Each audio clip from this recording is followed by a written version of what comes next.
I'm curious how you came up with this topic, and it might have come from conversation with friends, but communication with exes. Yes. How did this come to be? It Like, were did. you It was talking to a friend or what? it was a dinner table conversation that came up, and I thought, this is really interesting. I think Chad and I could have some words on this.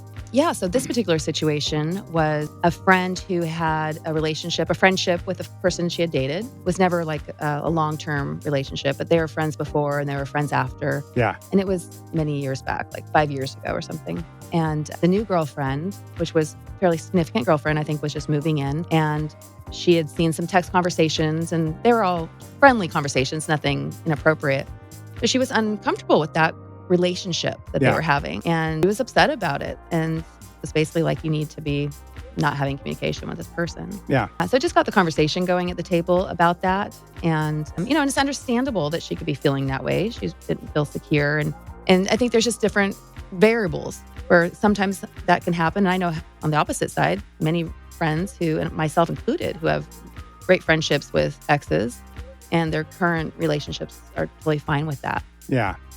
Yeah, it's interesting. For the most part, I keep pretty good relationships with people even after breakups, right? Like if I run into them, we'll get a chance to talk or communicate from time to time and see how things are going. And that's okay. But I've found that if you're in a relationship and then you're having conversation with an ex, I've never been with someone that thought that was cool. You know what I'm Right. saying? And I think women sometimes can be a little bit more insecure than men about that. Yeah. But not always. And I think too, depending on your past, like if you've been cheated on or maybe someone hasn't been completely honest with you, then I think that enters in. Right. And it's very easy to take past experiences and then apply what happened in the past to something that's current or in the future, right? Like this happened before, so it could possibly happen again. That's right. And I think It's like a protection memechanism where you're trying to protect yourself from the past and Right. what happened because you don't want to see that go down Right. again. And insecurity is hard in a relationship. It shows up in ugly ways. But I think being respectful to your partner, if you want to maintain a friendship with somebody for whatever reason. I mean, of course, if you're co-parenting children together, that's one good reason to have a friendly relationship. Doesn't mean you have to be overly friendly, but if you enjoy somebody's company, maybe you have something in common, you have friends in common that you want to maintain somewhat of a friendship with. I think being upfront is really the most important thing with the person that you're dating or you're in a relationship with. So they're never feeling insecure about it. And they realize that the friendship is completely platonic on both sides. Yeah. I think what I'm most proud of is probably the relationship with my ex-wife where we co-parent very well. She's remarried and I think her husband's awesome and he and I have a good relationship. And just the other night, and this has happened to me a few times where I'll be sitting over there at their place having a cup of coffee or talking about whatever. And in my mind, I'm thinking, am I enjoying myself right now? And I'm like, I think I'm enjoying myself. And it's kind of surreal to look back and see where things were at when the divorce went down and things were a little bit dicey at the time, which is understandable. And how long ago was that? Where are we at now? So that was like 17 years ago, 16 years ago. So to fast forward now and to see where things are at and we can get along and have communication and talk about this or that. And I think that's great. So I'm enjoying that aspect of it, that, that people can mature and you can move past things that have gone down in the past and have, respect for one another. And not only that, but for me, it's like I see the type of work that she puts in for being a mom and the sacrifice it's made. And so I respect that, right? And then when you see who they chose as their mate and who they married, and I see how good he is as a father, as a stepdad, I'm like, I really couldn't have asked for more, right? It's a good situation. So I'm thankful for that. Yeah, and it's so great for your daughter and your son to be able to have that relationship with their parents. And, that's one of the most important things when my son's dad and I split up. I got advice from a co-parenting therapist, and it was like, always speak nicely about the other person, first of all. Because for the child's standpoint, you are part of each of them. So you want to have that relationship, at least from the child's point of view.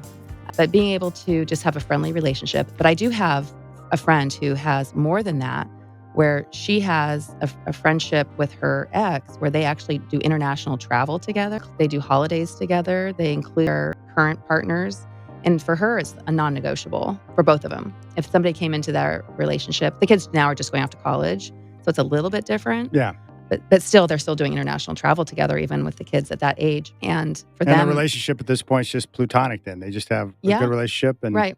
And, there have been, she said, more so the girlfriends he's had maybe have been a little bit uncomfortable with it. Much more comfortable if she's in a relationship than when she's not. But they make it work, and it's really a beautiful thing for the kids. I think it is. It sets a good example for the kids. And don't you think the key, or what do you think the key is to that type of relationship to be able to move on? Is it just a matter of learning, forgiveness? Like, what's the key to that? Because I think it's a very healthy thing. Like, I've found that when I forgive and I don't hold a grudge or any type of bitterness, that it sure does a lot of good things for me. But more importantly, I try to be very conscious of setting those type of examples for my kids. So if they see me have difficulties with someone, but being able to forgive and forget and move forward, I want to set those type of examples, because they're going to experience conflict as they get older too.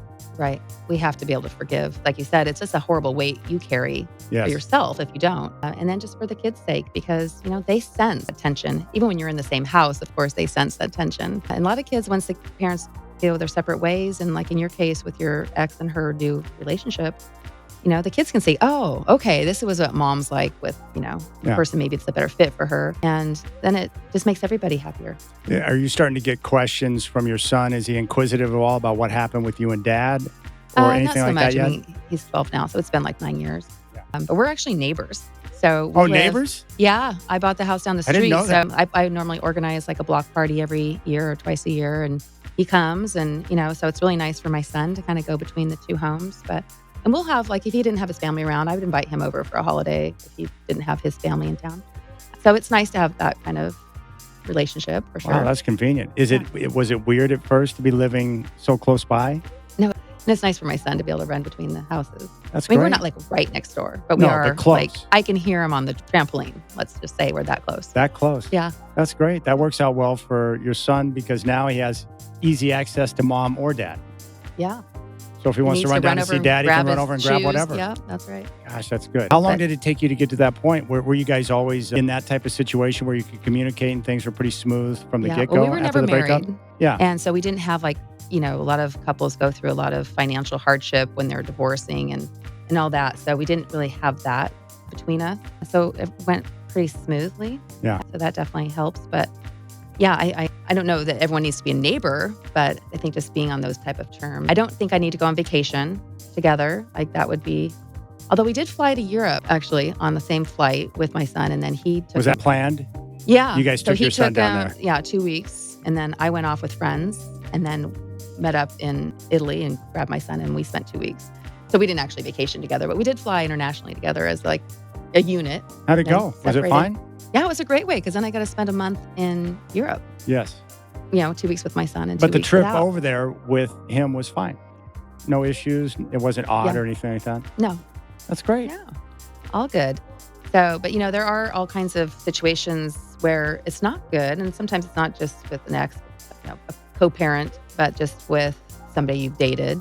So some other scenarios that do work. I have a friend who, she has a long-term relationship that, I don't know, maybe it was 7-8 years, never married, but totally, great friends, has a new relationship of 10 years, and they hired him to do their contracting at their house. The guys hit it off, they end up getting 2 dogs from the same litter. So they'll have like doggy play date parties. Yeah. So, which is really cute. And so that, I think, is healthy for them, because it's very clear that why they're not together. And so there's no insecurity from her partner. Well, don't you think this is more, this is probably likely to pop up in today's world more often, where you have, you may be divorced or separated, if you were married or not, but there's a lot of people who are still co-parenting together, but then you enter into the dating world where you're trying to find a new relationship. That's something that I would imagine men and women both have to understand, that you could be entering into a situation where you start a relationship with someone, but they're still going to be co-parenting with their ex on some level based on the age of the kids. Right. So people have to prepare for that. Right. And when it's not a good relationship, it can be really dicey, right? Yeah. Because the other parent can really make life hard. So I've heard stories like that. The best way to present that information, like if you started dating someone, obviously I've got a son, and his father lives close by. I could see that being a threat to some guy, but how do you explain that situation? Just that we have boundaries. Yeah. And, we're not like, oh, let's, have wine tonight and hang out by the fire. We're not doing that. I think so that doesn't really present itself to be a concern. He's not going to just show up at the front door and say, hey, what's up, Celeste? No, and there's nothing like that. And luckily we don't like open the door, look down and wave, as we grab the paper. It's not like that. So that's good. But I think people like the fact that he's a good dad and that he is present, because I think a lot of men are a little nervous when they start dating a woman that has a son or a child that's still at home. Yeah. And the dad's not present. Yeah. Because they're like, well, do I really want to sign up to be a dad another time around? So I think that if anything, there's relief that he is an active dad. But I would imagine from a female perspective, like if you start dating someone who is divorced, but the guy is taking an active role, I mean, to be the best father he can be, even though, he is divorced. Like I would imagine that a woman would admire those qualities, right? Someone that is taking responsibility, wants to be a good dad, wants to continue to play an active part in their life and make sure communication and the co-parenting is good. That would be an attractive quality, right? Oh, for sure. Yeah. I mean, yeah. So we've all heard the stories when it doesn't work out well. Yeah. And it's just one more layer of stress on a relationship and in the parenting scenario as well. Some other things I have talked to some friends about is social media and exes, which I think is interesting, right? Because now we're in a world where maybe you were friends with somebody first and then you date and then now you're following each other on social media. So then there's kind of like that dynamic. Then there's also, I had an ex who befriended me on Facebook after we broke up. We were friends before I took down his account. Yeah. And then after we had been broken up for like over a year or so, maybe, he'd sent me another friend request, which was an interesting thing, right? It's like, do I want to do that? Like, would he do that? And he'd have a new girlfriend and I'd have to see his new girlfriend. Like, I didn't really know. And then I accepted it. And of course, there was this new girl like all over his Facebook page. I thought, well, that was really rude. Yeah. Like, did he do that? Was he like just like totally inconsiderate or just clueless? And I think he was just clueless about it. And then I realized, oh, this is great because I just know I'm completely over this person anyway, and I don't really care. Yeah. But, so I kept the Facebook connection. But those are like tricky things for people when they're navigating relationships and whether or not they should be friends with people that they're no longer dating. And a lot of people are also feeling the pressure of having relationships where people are having a Facebook relationship with an ex or an old classmate. Right? You've heard of the affairs that are happening with people reconnecting, rekindling old relationships. Yeah, because with social media, people who might be living in different parts of the country are able to connect or reconnect in ways that you would have never thought was possible 30 years ago. And you can have an emotional relationship with somebody who you are not in physical contact with, whether you're just not connecting in person or they're living across the country. So just being respectful of, realizing what would I want my partner to be doing online. Yeah.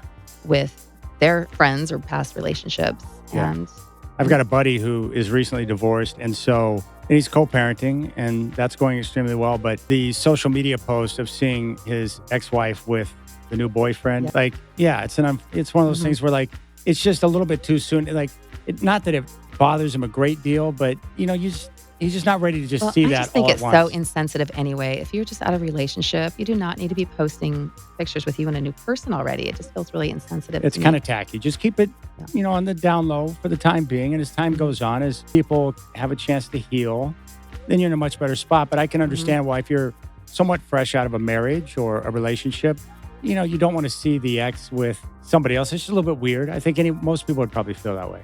Right. And I think the transparency part is important so that are you doing something that you wouldn't want your partner to know? Are you sending messages to somebody or having a dialogue chain that would be somewhat inappropriate potentially, whether it's flirty or a little bit too raw or emotional? I can tell you where I've got myself in trouble in the past is where I deem something in my mind not to be significant. Communication with an ex or somebody else that used to be in my life that I'm not in a relationship with but still communicate with. I don't think it's a big deal to me, and I don't want to bring it up because I don't want to create some type of situation. So I just don't mention it, and then it comes up later, and then it becomes a big problem. Right. So I've learned that the hard way, that it's probably better to just be from the get-go. Transparency, say, here's everything. This is what I'm doing. This is how I operate, so that there are no surprises. Right.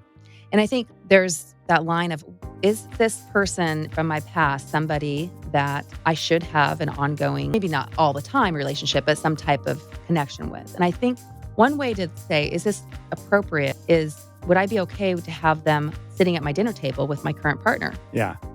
And if not, then they're probably not a person that you should be meeting up for coffee and sending texts and having that type of dialogue. Yeah. So I think that's a good test. Whether or not you do it or not, just realize, would I be okay?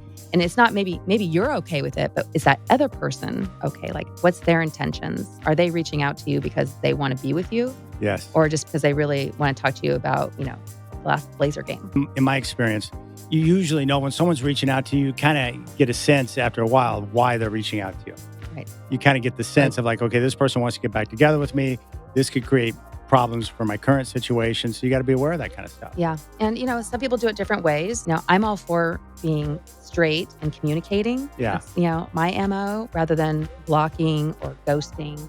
Just say, hey, I'm seeing somebody and, I hope everything's well with you. But, I'm going to, just ask that you aren't communicating regularly. And that works pretty well, right? Because if you're upfront and straight about something, that usually will put the other person in a position where they'll back off. Yeah. But I just think, ghosting, we don't need to be. We've already had our conversation about ghosting, but I think just being straight up and honest, then somebody knows that you've got the message and they're very clear on why they're not hearing back from you. Yeah, I think ghosting is kind of it's a gutless act. Yeah. And the blocking too, because people don't even know you've blocked them, so then there's just like this silence, right? Yeah.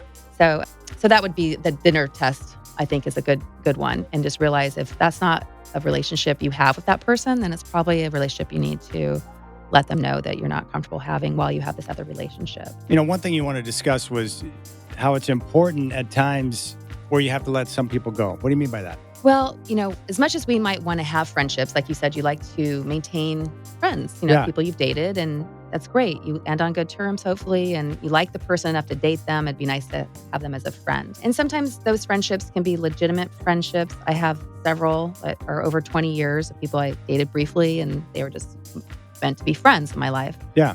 And as long as that doesn't interfere with our other relationships, then that's great, right? Yeah, it can be a productive, a part of your life for sure. But the minute it becomes a problem in a future relationship is the time that maybe you need to look at, is it best just to let that person go and not trying to force a friendship, and it causes problems and strife. And I was just telling you, I had a story where I had a serious relationship of somebody that lived in Cape Town, South Africa. So it was over 20 plus years ago. And we had a long distance relationship. Ended up going there for 3 months, decided to come back without him. But then I went back 20 years later, a couple years ago. And we had been on Facebook, he's not really active on there, but we had communicated a few times. He had gotten married, had kids, and I was really happy for him. And then when I was going back to Cape Town, I thought, I would love to see him and meet his wife and kids. Yeah. And so I just messaged him and said, hey, I'm going to be back in Cape Town. I would love to meet your family if you're up for that. And I didn't hear from him and I didn't press it.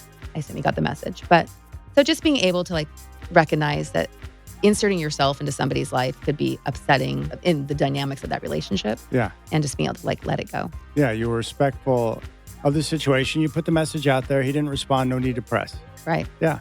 But for me, I was like, I have no ulterior motives. I'm not trying to go there and shake up anything or reconnect. It was just, I really cared for the person and I was happy that he was in a great family situation and would like to have met his kids and his wife. But no sweat, right? Yeah. You just gotta move on. Just recognize it's for the best sometimes. No, I love this story too that you mentioned where I think you were in a situation where you broke up with someone, but you're still co-parenting a dog. Oh yeah, in college. So in college, I shared a dog. All right, Celeste Trapp in studio. One thing you want to discuss was how it's important at times where you have to let some people go. What do you mean by that? Well, as much as we might want to have friendships, like you said, you like to maintain friends, people you've dated, and that's great. You end on good terms, hopefully, and you like the person enough to date them. It'd be nice to have them as a friend. And sometimes those friendships can be legitimate friendships. I have several are over 20 years of people I dated briefly, and they were just meant to be friends in my life. Yeah. And as long as that doesn't interfere with our other relationships, then that's great, right? Yeah, it can be a productive, a part of your life for sure. But the minute it becomes a problem in a future relationship is the time that maybe you need to look at, is it best just to let that person go and not trying to force a friendship when it causes problems and strife. And I was just telling you, I had a story where I had a serious relationship of somebody that lived in Cape Town, South Africa. It was over 20 plus years ago. Yeah. And we had a long distance relationship. Ended up going there for 3 months, decided to come back without him. But then I went back 20 years later, a couple years ago. And we had been on Facebook, he's not really active on there, but we had communicated a few times. He had gotten married, had kids, and I was really happy for him. And then when I was going back to Cape Town, I thought I would love to see him and meet his wife and kids. And so I just messaged him and said, hey, I'm going to be back in Cape Town. Like, I would love to meet your family if you're up for that. And I didn't hear from him and I didn't press it. I assume he got the message. But so just being able to recognize that inserting yourself into somebody's life could be upsetting in the dynamics of that relationship. Yeah. And just being able to let it go. Yeah. You were respectful of the situation. You put the message out there. He didn't respond. No need to press. Right. But I mean, for me, I was like, I have no ulterior motives. I'm not trying to go there and shake up anything or reconnect. It was just, I really cared for the person and I was happy that he was in a great family situation and would have liked to have met his kids and his wife. But no sweat, right? Yeah. You just gotta move on. Just recognize it's for the best sometimes. No, I love this story too that you mentioned where I think you were in a situation where you broke up with someone, but you're still co-parenting a dog. Oh yeah, in college. So in college, I shared a dog, a little Pomeranian named Harley, and then we broke up, and he kept the dog. Where I would move to, I couldn't have a dog, and so then I would walk the dog. I would come over, I don't know, maybe a couple times a week and grab the dog, and he got a new girlfriend. And the new girlfriend was like, no, she's not coming over to grab the dog. So I had to just let the dog go, and I did. Oh, poor Harley. I did. Poor Harley, and he was so cute. And then I had a girlfriend in her adult life here not too long ago that they had a relationship that broke up. They had a dog together, and she loved that dog, and it was just really hard for her to let the dog go. I mean, somebody has to potentially, not have the dog. But she would take the dog. They both lived in the Pearl District, so she would take the dog for walks regularly, and sometimes she would take it for extended period of time if he was traveling. But eventually he moved, and so she lost connection with the dog. But it is a hard thing if you have a pet for one person to have to give it up. But It also is a tie that sometimes people do not want to have in their relationship as far as having to communicate with the ex. Well, I think the biggest takeaway from today's conversation is transparency and being honest. It's right. So hard for us to be honest. I can only speak for myself, but I think the reason why it's always been hard for me, especially when I was a little bit younger, to be honest is because I'm afraid of, if I put myself out there and just present myself as is, good, bad, and ugly, that I'll be rejected. So it puts you in a situation where you feel like you have to, be not completely transparent, and that's not a good place to be. And I think you need to be honest with yourself. So if it is somebody that you think, well, actually, I would like to date that person again. Yeah. Well, then it's not fair to the person you're with. Yeah. So you need to decide, okay, I want to date that person and I'd end this relationship or not. So you need to be honest with yourself and then being transparent and honest with your person and not hide. You don't want to be hiding your messaging or having to delete texts. The minute you start doing things like that, you're going to be losing trust. And so those are the types of dynamics and the friendships you need to decide, is this something that I can legitimately keep as a friend and know in my heart that this is a friend and nothing else? Or do I need to, send a message and say, hey, I'd like to just kind of watch you from afar and hope all is well?